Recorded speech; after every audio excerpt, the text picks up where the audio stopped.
शाह तार पर हर आन रहमत की नजर रखना। शाह तार पर हर आन रहमत की नजर रखना।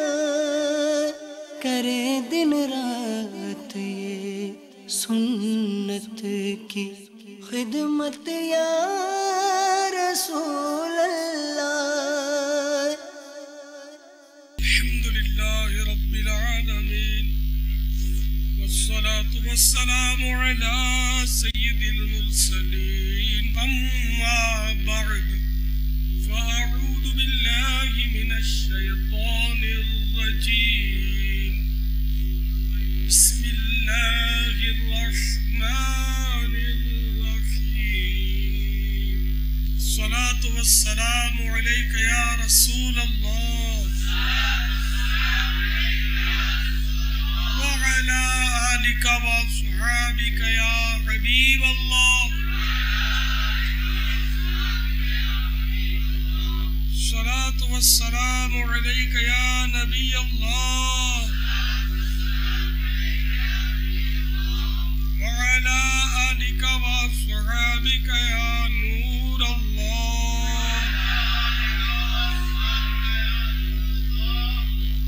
अल्लाह के प्यारे महबूब दाना ग़ुयूब मुनज़्ज़हुन अनिल उयूब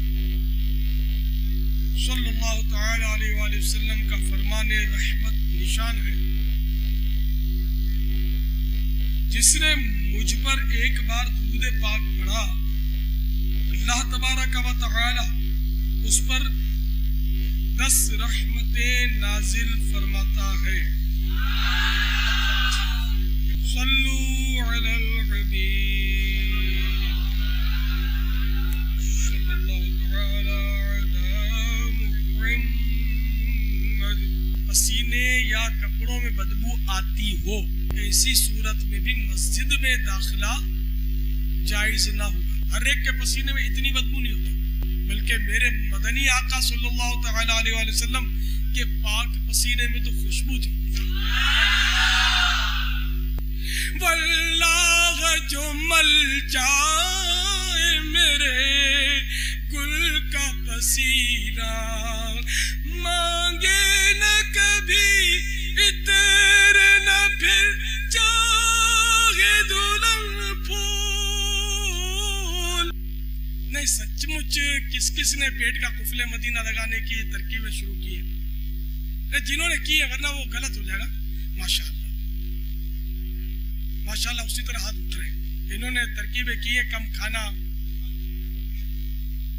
अच्छा, आप में से अगर किसी ने कम खाने की बरकत पाई हो, कोई माशाअल्लाह इतने सारों ने बरकतें पाई है, कोई ऐसी मजबूत बरकत किसी ने पाई हो कि कोई बीमारी चली गई हो या कोई मतलब है ना कैसी कोई एक इस्लामी भाई माइक पर बोल दे बरकत अगर देखी हो कम खाने की। मुर्शिदी सरकार, मुझे कोई 4-5 साल से हेपेटाइटिस सी था, उसके लिए इंटरफ्रोन के टीके भी लगवाए कि वो लीवर वगैरह में प्रॉब्लम ना हो। लेकिन वो जो मर्ज था ना वो तो हेपेटाइटिस सी का, तो उन्होंने डॉक्टरों ने कहा ठीक हो गया, लेकिन मैदा जो है वो डिस्टर्ब ही रहता था। उसके लिए चूरन वगैरह बहुत से हकीमों से भी दवाइयाँ ली, लेकिन कोई फ़र्क नहीं पड़ रहा था। तो लाहौर से जब मैं इधर आया एहतिकाफ करने के लिए, तो यही सोचा कि बड़ा मसला बन जाएगा, मैं पानी भी बोला हुआ पीता हूँ, सारे वो मेरे लिए मसाइल बन जाएंगे।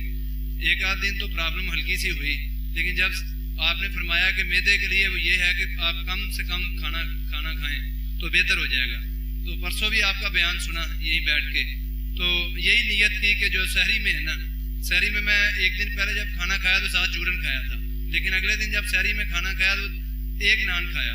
पहले 2 नान खा रहा था, कभी 1.5 कभी 2, तो 1 नान खाया तो उससे ये अफाका हुआ कि वो सारा दिन जो है ना मैदे में वो दर्द नहीं हुई। नहीं, ये तो अभी आपने झलक देखी है। वाकई में अर्ज करता हूँ कि बड़ी बड़ी बीमारियां इससे दूर हो सकती है कम खाने से, और बड़ी बड़ी बीमारियों से बचत हो सकती है। दांतों में खून आता है, अब खाना कम कर दें इंशाल्लाह दांतों में खून आपका बंद हो जाएगा।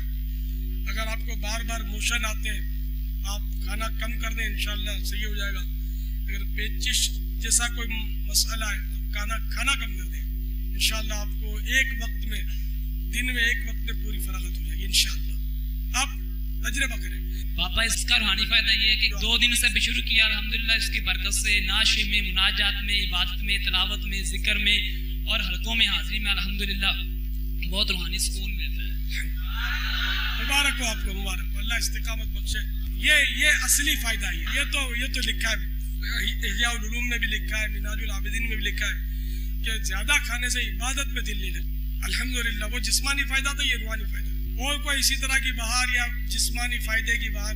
शुरू में माहौल में आया था तो मैं बहुत मोटा था और ये पड़ा था, आपका पेट का कुफले मदीना थोड़े पूरा भी नहीं पड़ा, कुछ पड़ा था, माहौल में आ गया, उसकी बरकत है। 2-3 ये फैजान सुन्नत जिल्द अव्वल का बाब पेट का कुफले मदीना, ये इन्होंने थोड़ा सा पढ़ा था, उस वक्त वजन इनका 113 किलो था। जी हाँ। फिर क्या हुआ? 113 किलो था। तकरीबन 2-3 महीने पेट का कुफले मदीना से मेरा तकरीबन 27 किलो वजन कम हो गया था। फिलहाल कितना चल रहा है? अभी 85 28 किलो तकरीबन। ये तो बाबा माशाल्लाह एक इंटरनेशनल प्रॉब्लम है, हेवी वेट, मोटापा, और इसका इलाज आपने ये पेट का कुफले मदीना में दिया हुआ। डॉक्टरों का क्या बने, क्लिनिक खोल के रखे हैं, बोर्ड चढ़ा के रखे हैं कि आओ मोटापे का इलाज। तो जो इस वक्त ये बयान सुन रहे हैं, देख रहे हैं, अभी आपके सामने एक इस्लाम भाई ने आकर अपना वाकया बताया, तो आपके यहाँ जहाँ भी मक़तूल मदीना हो आप जल्दी जाएं और फैज़ान सुन्नत हासिल करें। इसमें अल्हम्दुलिल्लाह पेट का कुफले मदीना किताब मौजूद है, पढ़ें और फायदा उठाएं। बाकायदा मोटापा कम करने के उन्वान से अल्हम्दुलिल्लाह काफी मवाद है, और बगैर किसी दवा के, बगैर खर्चे के, बल्कि खर्चा बचाने से मोटापा जाता है, खर्चा करने से नहीं जाता। आपको कई ऐसी आइटम है, आप छोड़ देंगे ना खाना तो खर्चा भी बचेगा और मोटापा भी कम हो जाएगा। ये पता चला है कि जो ये दवाइयाँ देते हैं ना बाबा वजन कम करने की, इन दवाओं में भी जो असल चीज यही होती है कि ये दवाएं खाएंगे तो इनको भूख कम लगेगी। जी हाँ। तो खाना कम खाएंगे तो वैसे ही वजन कम हो जाएगा। यही तरकीब होती है, और ये ज़ाहिर दवाओं के साइड इफेक्ट्स अपनी जगह पर, लेकिन ग़िज़ा कम करने के साइड इफेक्ट्स नहीं, साइड प्रॉफिट है, बहुत प्रॉफिट, बहुत फवायद है अल्हम्दुलिल्लाह। तो बिल्कुल यानी कि कई सारे भाई हमारे खुश अंदाम हो गए स्मार्ट खाना कम करने की वजह से। दीन दुनिया दोनों की भलाइयाँ अल्लाह ताला हम सबको नसीब करे, मगर ये सब अल्लाह की रजा के लिए करना। देखो आप 2 बातें याद रखिए।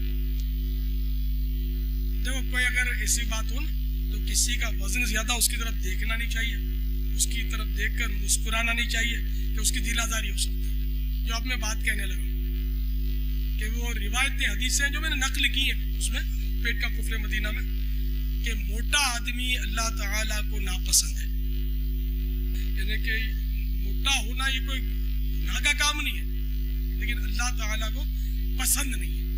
पसंद ना होना और बात है, और मासियत और गुनाहगार होना और बात है।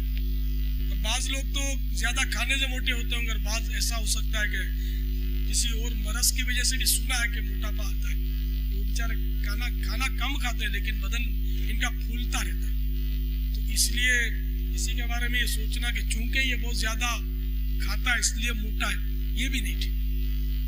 तो एक तो ये ज़हन में रखें कि मोटा आदमी अल्लाह ताला को पसंद नहीं है, और दूसरी रिवायत ये ज़हन में रखिए कि दुबला पतला आदमी अल्लाह को पसंद है। ये 2 बातें आप ज़हन में रखिए। अब दुबला पतला होना, एक तो ग़िज़ा के जरिए अपने बीमारियों से बचने के लिए, दुनियावी फ़वाइद के लिए कि मोटापे की तकलीफ, जैसे कि जिसको दिल का मरज हो जाता है ना उसको डॉक्टर डराते हैं। मैं यही समझाता हूँ कि डॉक्टर बोले इससे पहले मेरी बात मान लो। डॉक्टर तो वाकई में बोलता हूँ गोलगप्पे को भी बिल्कुल यानी कि वो ककड़ी बना देते हैं। वो ऐसा डराते हैं कि भाई अब इतने दिन तेरे रह गए, अगर मोटापे का इलाज करेगा तो बचेगा। फिर देखो वो धड़ मतलब अपनी वो घिसाई करना शुरू कर देता है बदन की, और स्मार्ट हो जाएगा। तो मैं अभी से बोलता हूँ इसको मान लेने में इंशाल्लाह दोनों जहां की भलाई है। तो वैसे पतला होना इसमें बस ये कि खौफ खुदा से पतला हो जाए। असल इसकी आला हजरत ने लिखा है, वो दुबले पतले की मोटे की रिवायतें लिखी है, इसमें ये लिखा है कि खौफ खुदा से पतला हो जाए। जब खौफ खुदा का गलबा होगा तो खाना कहाँ अच्छा लगेगा, उम्दा ग़िज़ाएं अच्छी नहीं लगेंगी, भूलेगा, कुड़ेगा। इस तरह कुड़ने से वजन कम होगा।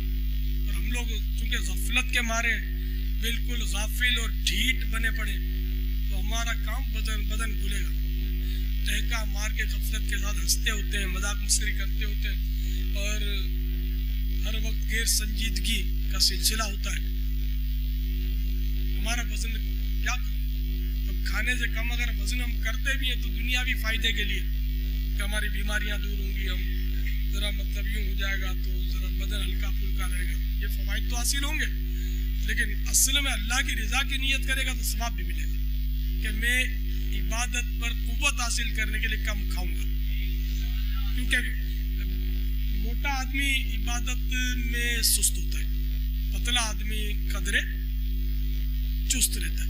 तो सबके सब नियत कर देखो, पतला जो हो ना वो भी अगर ज्यादा खाएगा तो उसका मैदा भी तबाह होगा, वो भी तरह तरह की बीमारियों में मुब्तला रहेगा। पतले आदमियों के भी वो दिल के अमराज होते हैं, कोलेस्ट्रॉल भी होता है उनको, इस तरह की बीमारियां होती है पतले को भी। तो इसलिए पतला हो या मोटा कम खाना चाहिए, एतदाल से खाना चाहिए। ठीक है, भूख के 3 हिस्से करे तो मदीना के क्या बात है। खुदा ना खास्ता 3 हिस्से नहीं कर पा रहा तो कम से कम कुछ तो कम करे। जैसे वो 2 रोटी खाता था, कभी 1.5 खाता था, उसने कहा मैंने 1 कर दी, तो इसका फायदा देख लिया। तो जब वो तिहाई पर आ जाएगा तो कितना फायदा होगा। 1.5 रोटी की तिहाई तो आधी रोटी हुई। ये बिल्कुल गलत नारा है, खाओ पियो जान बनाओ, ये नारा है ना, खाओ पियो जान बनाओ, बिल्कुल गलत है। जान यकीन माने बनती नहीं, जान घुलती है, इससे जान बर्बाद होती है। ये बाज दुनियावी तौर पर जिनका पेशा होता है ना, जैसे कि खिलाड़ी होते हैं, ये पहलवान, ये अपने आर्टिस्ट क्या बोलते हैं, फिल्म के अदाकार, इनको सबको स्मार्ट रहना होता है, ये ग़िज़ाओं में एहतियात करते हैं। ये हमारी तरह आंखें बंद करके निकलते नहीं, क्योंकि ये बॉडी बिल्डिंग वगैरह करते हैं, इनको भी एहतियातें करनी पड़ती है। क्योंकि जब मुकाबले होते हैं ना तो वजन के मुताबिक इनके मुकाबले होते हैं। खिलाड़ियों को भी देखा है कि वो हर चीज नहीं खाते, मखसूस चीजें खाते हैं। तो ये सब जो है ना आमतौर पर अपनी दुनिया के लिए कर रहे होते हैं, हम अपनी आखिरत के लिए भी करें। दुनिया का फायदा तो हो ही जाएगा, सेहत तो अच्छी हो ही जाएगी। अगर सेहत की नीयत नहीं भी करेंगे तो हो जाएगी। हम अल्लाह की इबादत पर मदद हासिल करने के लिए कम खा रहे हैं, ये नीयत करें। जैसे निवाले छोड़ने का मैंने आपको नुस्खा बताया हुआ था, किस किस को याद है? माशाअल्लाह, कोई बताएगा क्या नुस्खा मैंने बताया था?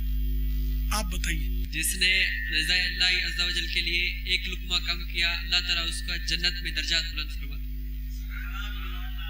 अब मैं अर्ज करता हूँ, ठीक है, इन्होंने बहरहाल पहुंच गई है, लेकिन वो पूरी बात शायद इनको याद नहीं रही। अल्लाह की रजा के लिए अगर कोई एक लुक़मा भी कम खाए तो अल्लाह तबारक व तआला फरिश्तों में अपने उस बंदे पर मुबाहात फरमाता है, उन्हें उस बंदे पर फख्र करता है कि देखो मेरे बंदे ने मेरी रजा के लिए एक निवाला या इतने निवाले कम खाए। ऐ फरिश्तों तुम गवाह हो जाओ कि मैं अपने इस बंदे के एक फी लुक़मा जन्नत में एक दर्जा बुलंद करूंगा। तो इसका खुलासा ये हुआ कि जितने लुक़मे कम कर देगा उतने दर्जे अल्लाह ताला उस बंदे के जन्नत में बुलंद फरमाएगा। दर्जा माने ग्रेड, ये जो दुनियावी तौर पर ग्रेड होते हैं ना भाई, वो 19 ग्रेड का अफसर है ना, 17 ग्रेड का अफसर है। तो जितने ये नंबर कम होते इतना दर्जा बुलंद, नंबर ज्यादा होते हैं। तो जितने ये जैसे 19 कैरेट का है तो 21 का भी होता होगा, 25 का भी होता होगा, 150 तो नहीं होते होंगे मेरा ख्याल, कहीं जल्दी जल्दी एंड हो जाता होगा 22 बस। और मेरे रब के यहाँ तो बेगैर हिसाब। प्यारे बाबा, जब से आपकी तस्नीफ फैज़ान सुन्नत से पेड़ का कुफल मदीना का अल्हम्दुलिल्लाह मुताला शुरू किया, कमोवेश 12 माह हो चुके हैं। तो अल्हम्दुलिल्लाह मुझे अक्सर यानी ज़्यादातर जो है ना वो जोहर के वजू से मैं इशा की नमाज अदा करता हूं। माशाअल्लाह। अल्हम्दुलिल्लाह। पहले ये सूरत नहीं थी, पहले ये सूरत नहीं। जोहर की नमाज पढ़ी थी, असर के लिए वजू करना पड़ता है, टूट जाता हुआ। फवाइद में तो इनकार नहीं है, इसके बहुत फवाइद है अल्हम्दुलिल्लाह। तो जिन्होंने नियत नहीं की या शुरू नहीं किया वो भी आज से नियत कर लें। जज़ाकुमुल्लाह खैर, जारी रहे मदनी इलाज इंशाअल्लाह। सुभान अल्लाह। हमारे मदनी चैनल के नाज़रीन और सामिईन भी इंशाअल्लाह महसूस हो रहे होंगे कि ये कैसे दीवानों के माशाअल्लाह इनके जज्बात हैं।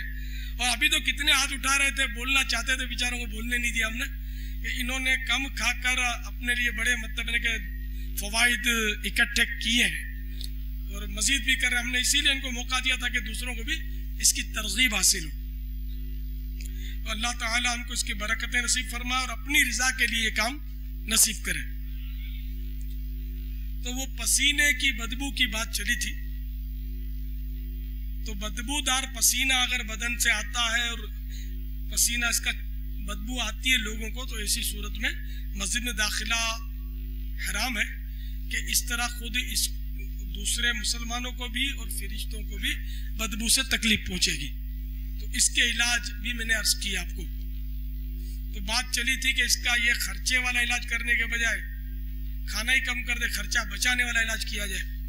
तो ये नसीब हो जाए तो इंशाअल्लाह पसीने की बदबू भी इंशाअल्लाह दूर होगी और इसके साथ साथ मजीद भी कई फवाइद हासिल होंगे इंशाअल्लाह अज़्ज़ा वजल। अच्छा, दाढ़ी भी बाजों की बदबूदार होती है माज़अल्लाह, इसीलिए कि वो सफाई नहीं करते। दाढ़ी के बाल, जुल्फों के बाल, इनमें बदबू चिकट। हदीस शरीफ में है भी ना कि इन बालों का इकराम करो। इकराम यही कि इनको धोता रहे, कंघी करे, सफाई रखे। तो दाढ़ी का ऐसा है कि बाज औकात इसमें गिज़ाई अज्जा अटक जाते हैं, तो अब ये अंदर बालों में चले जाते हैं, तो या गिर भी जाते हैं तो कुछ ना कुछ चिकनाहट बालों पे अपनी छोड़ जाते हैं। तो ये चिकनाहट सड़ती है। थूकने की भी एहतियात नहीं होती। तो आपने देखा होगा, दाढ़ी वालों को तजर्बा होगा कि थूकने पर भी बाज औकात थोड़ा सा थूक दाढ़ी पे लग जाता है, बाल उभर जाते हैं। तो थूकने का तरीका यही होना चाहिए कि दाढ़ी को समेट कर फिर थूके, ताकि दाढ़ी आलूद ना हो। अगर फिर भी आलूद हो गई या समेटना याद ना रहा तो फौरन उसको साफ कर दे, वरना थूक की तो बहुत बदबू होती है। अब जैसे पानी की बोतल, बहुत सारे ऐसे हैं कि जो वो मुंह लगाकर पीते, फिर फौरन ढक्कन बंद कर देते। फिर अगर आप खोलेंगे ना कुछ देर, ज्यादा देर के बाद, तो आप तजर्बा कर लेना, इसके ढक्कन के नीचे बहुत बदबू होगी, आपका खुद मतलब जी मत लाएगा। अगर आप नफासत पसंद हुए तो इसलिए अगर बोतल से ही पानी पीना है तो इसका तरीका ये, या तो ये थोड़ा सा हिस्सा बोतल का मुंह से टच हो, बल्कि बेहतर ये कि जैसे मैं आपको पीकर दिखाता हूं। फिर बोतल से पीने में सुन्नतें रह जाती है, पीना जायज है। प्याले से पिएंगे तो चूस कर पी सकेंगे, चूस कर पीना सुन्नत है। तो मैं आप हर वक्त प्याला या गिलास अवेलेबल नहीं है, तो बिस्मिल्लाह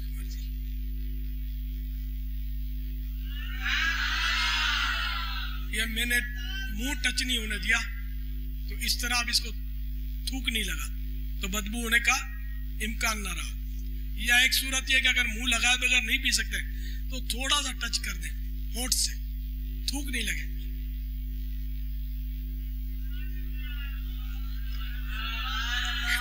थूक नहीं लगा, अब ढकने में कोई हर्ज नहीं है। अच्छा, बिलफर्ज अगर आपको इस तरह नहीं पीना था तो अब पानी पीने के बाद इसके मुंह को इस तरह साफ कर ले, तो थूक इसमें आ जाएगा। अब उम्मीद है कि अगर ढकेंगे तब भी बदबू हो सकता है हो, लेकिन फिर कुछ कोई कमी आ जाएगी। तीसरा घूंट भी पी लूं।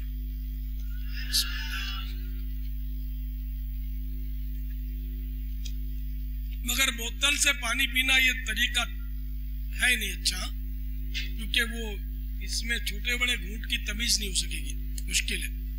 तो बड़े बड़े घूंट आमतौर पे आजकल पिए जाते हैं, और जिगर भी एक तादाद है जिनका खराब है, और हेपाटाइटिस बी और सी ये सारे चक्कर चले ना, पी लिए गए। ये मेन इसके जिगर की खराबी, इसका मेन ताल्लुक जिगर से। और बड़े बड़े घूंट पानी के पीने से जिगर खराब होता है, ज्यादा खाने से भी जिगर खराब होता है। तो पानी के घूंट छोटे पिए जाए और पानी चूस कर पिया जाए, खटाखट ना पिया जाए, और चूसने में भी आवाज पैदा ना हो। सल्लु अलल हबीब। तो अब ये कि दाढ़ी में या तो ग़िज़ाई अज्जा अटक जाता है, इससे बदबू होती है, या सोने में बाजों की राल निकलती है मुंह से, वो राल गजब की बदबूदार होती है, तो सोने में निकलती है, तो ये इससे दाढ़ी हो जाती है बदबूदार। तो जब आप किसी के साथ बात करेंगे मुंह करीब करके, उस बेचारे को बड़ी तकलीफ होगी, आपको नहीं होगी, इसलिए कि आपकी नाक अट जाएगी बदबू से। तो ऐसी सूरत में बल्कि जब जब मुमकिन हो आप अपनी दाढ़ी को भी साबुन से धोया करें, या अगला हिस्सा कम से कम हाथ में साबुन लगाकर अगले हिस्से को साबुन से धो डाला करें। तो यहाँ अगर ग़िज़ाई अज्जा या राल वगैरह का असरात हो तो वो भी धुल जाया करें, तो इंशाल्लाह इस तरह बदबू से खलासी हासिल होगी। इसी तरह जब नहाए तब भी थोड़ा अच्छी तरह साबुन मलने की कोशिश करें, अगरचे रोज नहीं मल पाते अच्छी तरह, तो कभी कभी यानी हफ्ते में 2-1 बार तो अच्छी तरह साबुन मलकर, इसके ब्रश आते हैं, प्लास्टिक के नहाने के ब्रश आते हैं, जो जिसकी बाकायदा हैंडल होता है लंबा, किसी ने देखा? बहुत थोड़ों ने देखा, मेरे पास है वैसे हैंडल वाला। उम्मत की खैरख्वाही के लिए अगर इसको भी दिखा दूं तो सवाब मिलेगा। ये लोग, ये हैंडल है इसका, ये ब्रश, इसमें ब्रश एक तो नरम आता है, सॉफ्ट, और सख्त भी आता है, जैसा आप बर्दाश्त कर सके। इससे क्या आप गर्दन, कंधा, गला और पीठ नहीं धुलती बगैर, इन हाथ से धुलना बहुत मुश्किल होता है, इससे आपकी पीठ भी अच्छी तरह मल सकेंगे, रगड़ते रहे साबुन लगाकर कोने खांचे में हर जगह, हाथ पांव, ये माशाल्लाह ये बहुत अच्छी इजाद है, आपकी ज़बान है, कौन रोक सकता है? इसको मदनी बना जो हैंडल बनाया है, ये ब्रश है, लंबे हैंडल वाला ब्रश। तो ये आपको बाजार से मिल सकता है, मेरा ख्याल ज्यादा महंगा भी नहीं होगा। मैं आपको नियत नहीं कराऊंगा कौन कौन लेगा या नहीं पूछूंगा, ठीक है ना, आपकी मर्जी है इंशाअल्लाह। यहाँ तो आप संभाल नहीं सकेंगे ना एहतिकाम में। ये मेरा ख्याल आप नर्म लीजिएगा, आप कहिएगा उसको कि मुझे नर्म चाहिए, वरना वो सख्त भी होता है। ऐसा ना हो फिर आपकी खाल छिल जाए और आप मेरे से नाराज हो जाएंगे, अच्छा ब्रश बताया। तो बाजों की खाल तो सख्त होती है, बाजों की नरम होती है, तो नर्म से भी काम चल जाता है। सल्लु अलल हबीब सल्लल्लाहु अलैहि वसल्लम। तो बालों की बदबू दूर करने के लिए एक तो उसको साबुन से आप धोएं, मजीद खुशबूदार तेल लगाएं। तो तेल में खुशबूदार तेल लगाना ज्यादा मुश्किल नहीं होता, इसमें इसके एसेंस और खुशबू या तो बाजार में मिल जाते हैं, तो वो आप तेल में डाल लें, खोपरे के तेल में, तो इंशाल्लाह ये आपको बेहतरीन खुशबूदार तेल मिलेगा। तैयार खुशबूदार तेल लेने जाएंगे तो बहुत महंगा मिलेगा, ये सस्ता पड़ेगा। इमामा, चादर वगैरह भी उमूमन इसमें भी देखा है कि बदबू हो जाती है। चादर अब जैसे यहाँ आपके पास चादर है भी, तो आप क्या करते हैं? इस पे एहतियात नहीं करते। खाने के अज्जा इस पे लगते होंगे, खाने वाले हाथ लगते होंगे। खाने की अपनी खुशबू बहुत अच्छी होती है, लेकिन कपड़े से मिलकर इसकी खुशबू जो है ना वो बदबू में तब्दील हो जाती है और मन को नहीं पाती। तो इसलिए अपने कपड़ों को खाने के अज्जा से बचाना बहुत जरूरी। इसी तरह आप ज़रा मुंह पूछते हैं, कभी पसीने भी पूछते होंगे अपने इस चादर से, तो पसीना भी जब कपड़े से मिलता है तो इसकी बदबू बढ़ जाती है। देखा ये तो पसीना भी इससे ना पूछे, क्योंकि ये चादर आप मस्जिद में लाते हैं और इसको जल्दी जल्दी हफ्ते में एक आध बार धो डाला करें साबुन से, और इस पर इत्र वगैरह खुशबू भी लगाते रहे। इसी तरह इमामा शरीफ जो है ये भी बादशाह भाई बंधा हुआ रखते हैं, तो बस बंधा है तो बंधा हुआ कड़क टोपी पे। तो अफजल ये है कि इमामा वैसे भी बार बार खोले और बार बार बंद करें। तो इमामा शरीफ कैसा होना चाहिए, इस पर आप तवज्जो फरमाएं कि बारीक मलमल के हल्के फुल्के कपड़े का इमामा शरीफ बेहतर रहता है। और कपड़े की ऐसी टोपी पहनी है जो सर से चिपड़ी भी हो, कि ऐसी टोपी पहनना भी सुन्नत। बंधाया इमामा शरीफ सर पर रख लेने और उतार कर रख देने के बजाय बांधते वक्त सुन्नत के मुताबिक एक एक पेच करके बांधिए और इसी तरह खोलने की तरकीब कीजिए। इस तरह करने से बहुक्म अहादीस हर बार बांधते हुए हर पेज पर एक नेकी और एक नूर मिलेगा, और हर बार उतारने में जबकि दोबारा बांधने की भी नियत हो तो एक एक गुनाह उतरेगा। और इसका मजीद फायदा ये होगा कि बार बार हवा लगने की वजह से, खोलेंगे तो हवा लगेगी ना, हवा लगने की वजह से इंशाअल्लाह अज़्ज़ा वजल बदबू भी दूर होगी। इमामा, सरबंद शरीफ, चादर और लिबास वगैरह को उतार कर धूप में डालने से भी पसीने वगैरह की बदबू दूर हो सकती है। इन पर अच्छी अच्छी नियतों के साथ उम्दा इत्र लगाते रहना भी बदबू को दूर कर सकता है। इत्र तो इसके लिए मेरी समझ में तो वही आता है, ये संदल ज्यादा महंगा नहीं होता। एक तो संदल बहुत महंगा होता है जो मैसूर का आता है, संदल ऑयल हिंद में, ये तो बहुत महंगा होता है। लेकिन दूसरा संदल आता है, पौंड की बोतल आती है उसकी, तो लूज भी मिल जाता है। ये वहां बोतल गली में सस्ता पड़ेगा, आप आउंस की बोतल में लेंगे तो सस्ता पड़ेगा। तो संदल ले लें, तो थोड़ा सा गुलाब का भी इसी तरह इत्र ले लें, आउंस गुलाब की बोतल ले लें, वहां सस्ता मिलेगा। याद देखो कई गुना दाम ज्यादा होता है। जो छोटे व्यापारी होते हैं बस्ते वाले, और ये कई गुना यार इनका भी पेट मांगता है, वहां आपको बहुत फर्क पड़ेगा।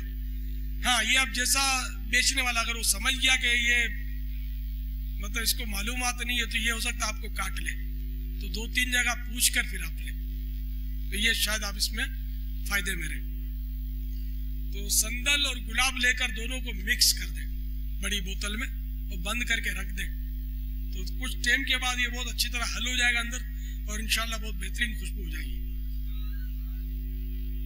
आपकी बातों से लगता है कि आपको ये चीज़ें लेना, बेचना और ये इत्रियात वगैरह का कुछ माशाल्लाह अच्छा तजर्बा है। हमारे इस्लामी भाइयों को इसकी अगर वजह पता चल जाए। आपको पता नहीं, मुझे अत्तार कहते हैं वो, तो मेरा तखल्लुस अत्तार है। अत्तार के एक माना ये भी है कि इत्र वाला।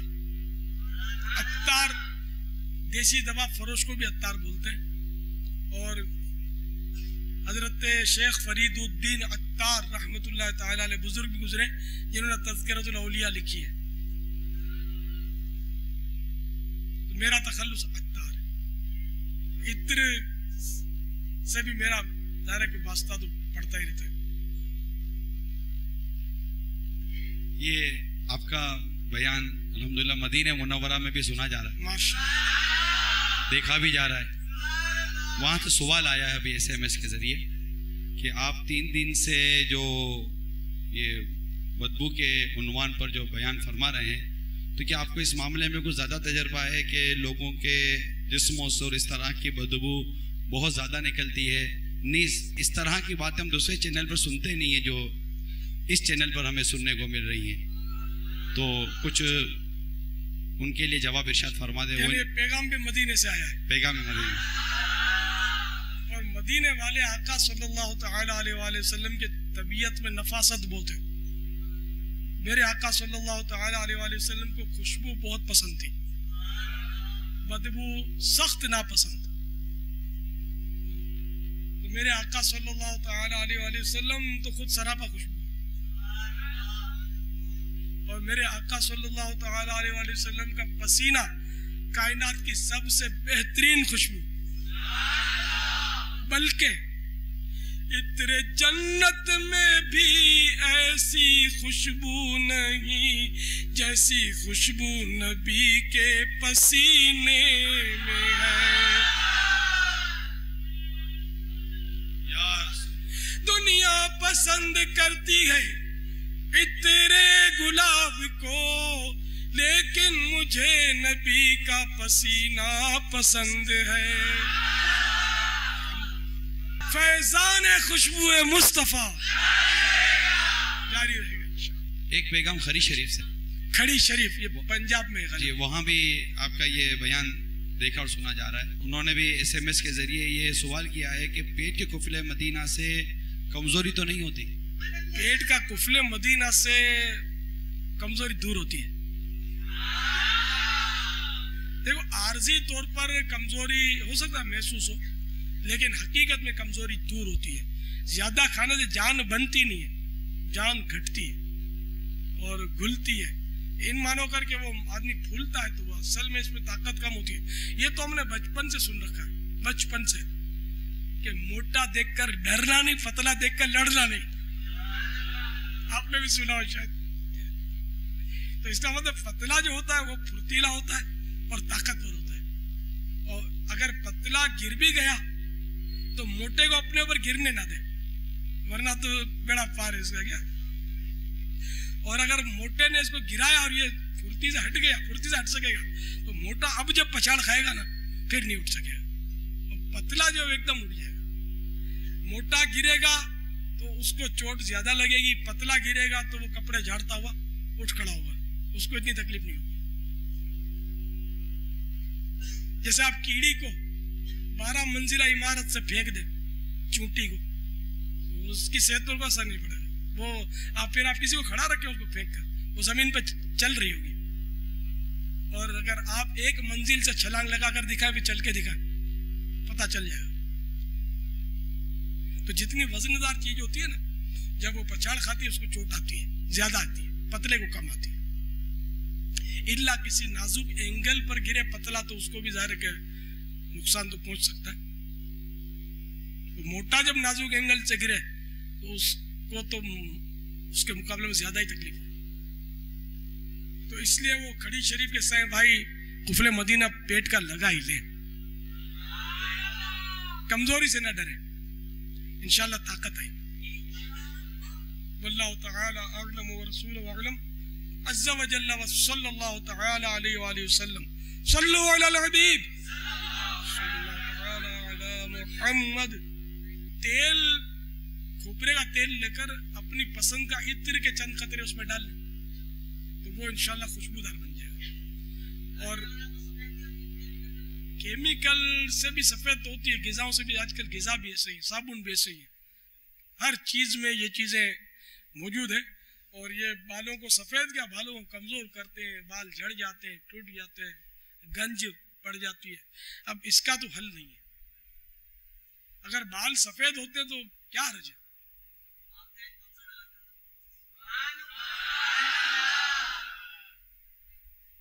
बाल अगर सफेद हो जाएं तो क्या हर्ज है? सैयदना इब्राहिम खलीलुल्लाह अला नबीना वालेसलाम ने अपनी मुबारक दाढ़ी में सफेद बाल देखा तो अल्लाह ताला की जनाब में अर्ज की, या अल्लाह ये क्या? फरमाया बुजुर्गी। तो अर्ज की, या अल्लाह बुजुर्गी बढ़ा दे तो हो जाए सफेद। क्या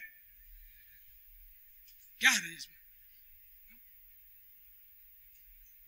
बाबा जी नजर आएंगे, यही ना, कोई बात नहीं, बूढ़े नजर आने में तो आफियत है। मैं तो आज से क्या, मैं बरसों से, क्योंकि मेरा काम ईसाई बहनों, मैं भी दावत इस्लामी काम तो ईसाई बहनें भी मेरी बहुत मतलब यानी कि ज़ाहिर है कि मुझसे अकीदत रखती हैं, तो मैं आज से नहीं, मेरे को कितने साल से शायद किसी ने नोट किया तो मैंने अपने आप को बूढ़ा बूढ़ा बूढ़ा, मैं बुढ़ा हो गया हूँ, बुढ़ा हो गया हूँ, मैं कहता रहता हूँ। इसमें एक नियत यह होती है कि औरतें मेरे से कशिश न खाएं। अब तो वाकई है ना कि अब तो मेरी उम्र 58 या 59 साल हो गई है, लेकिन अल्हम्दुलिल्लाह आप देखते हैं कि मुझे बाजू का कितना लोग खींचते हैं। आप खड़े हो जाए, आपको भाव पता चल जाएगा, कोई खींचे तो ऐसा गुस्सा आएगा कि आप मारना शुरू कर देंगे। लेकिन अल्हम्दुलिल्लाह मुझे देखते रहते, मुझे अभी 2-3 दिन पहले तो मैं फौजियों में घिर गया था, काफी फौजी साहिब आए थे और मुझे बिल्कुल वो है ना लिपट गए थे, कोई गले मिल रहा है, कोई हाथ खींच रहा है, हाथ मिला रहा है, देखा था ना। अल्हम्दुलिल्लाह मैं मुस्कुरा रहा था, वो ईसाई भाइयों ने छुड़ा के मुझे निकाल लिया। तो अब मैं जवान हूँ, बूढ़ा हूँ, या बूढ़ा हूँ तो जवान छाप बूढ़ा हूँ, कैसा हूँ, या आप जैसा जो आपको ताबीर करनी हो कर ले। तो मैं वो ज़ाहिर है वो बूढ़ा नहीं हूँ, जैसे कोई ज़ईफ आदमी हो जाता है, कमज़ोर हो जाता है, अल्हम्दुलिल्लाह करम है अल्लाह ताला। लेकिन मैं बूढ़ा हूँ, 58 साल की उम्र या 59 साल की उम्र को बूढ़ा ही बोलते हैं उर्फ आम में। वल्लाहु ताला आलम। पापा आपने आज ये खिलाफ मामूल तस्बीह पहनी हुई है, किसी ने अभी इशा की नमाज के बाद मुझे बड़ी मोहब्बत से ये कहा कि ये मदीने की तस्बीह है और ये काबे शरीफ को इससे मस किया, शायद बोला काबे शरीफ को मस किया है। तो मैंने उससे ली और चूम कर गले में डाल दी।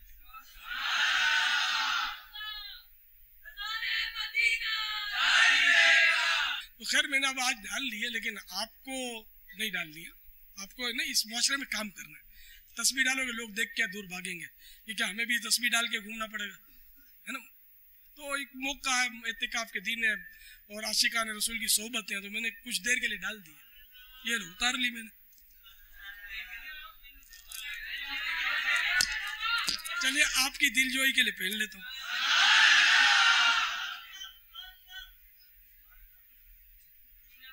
क्योंकि ये आम नहीं कर सकते, इसको पहनकर फिर नहीं सकते, लोगों की समझ में नहीं आएगा और इसकी कोई जाहिर है कि बजाते खुद इसकी कोई फजीलत भी नहीं है। ये तो मुकद्दस मकाम से आई है, तो मैंने इसको एहतरामन गले में डाल लिया। मदीना पापा काल के बयान के शुरू में आपने इरशाद फरमाया था कि जिसके जिस्म से बदबू आती हो या मुंह से या जिस्म के किसी भी उज़व से बदबू आती हो तो उसको मस्जिद में जाना जायज नहीं। तो वो तो लिखा है मस्जिद में जाना हराम है, जब बदन में या किसी यानी कपड़ों में उसके बदबू है तो इससे फरिश्तों को भी ईजा होती है, अगर मुसलमान मौजूद हैं तो उनको भी ईजा होती है। तो क्या पापा वो नमाज जनाजा में, महफिल मिलाद में, किसी भी मजहबी तकरीब में शिरकत नहीं कर सकता? ये लिखा है उसमें मुफस्सिर शहीर मुफ्ती अहमद यार खान अलैहि रहमतुर रहमान ने कि वो मजमू में मुसलमानों के नहीं जा सकता, वो खुशबू है ना बदबू दूर करके जाए। तो पापा ये कुदरती तौर पे उसके जिस्म से आती है, क्या वो माजूर नहीं है कि उसके मुंह से बदबू आती है, वो उसके इलाज की भी कोशिश करता है, वो तरकीब नहीं बन पाती, तो क्या वो सारी जिंदगी मस्जिद में नहीं जा सकता, नमाज जनाजा नहीं पढ़ सकता? वो मजबूर है ना, तो वो अपनी मजबूरी से दूसरों को ईजा दे, ये कहाँ का इंसाफ है। तो अब सारी जिंदगी तो औरत कौन सा जाती है मस्जिद में।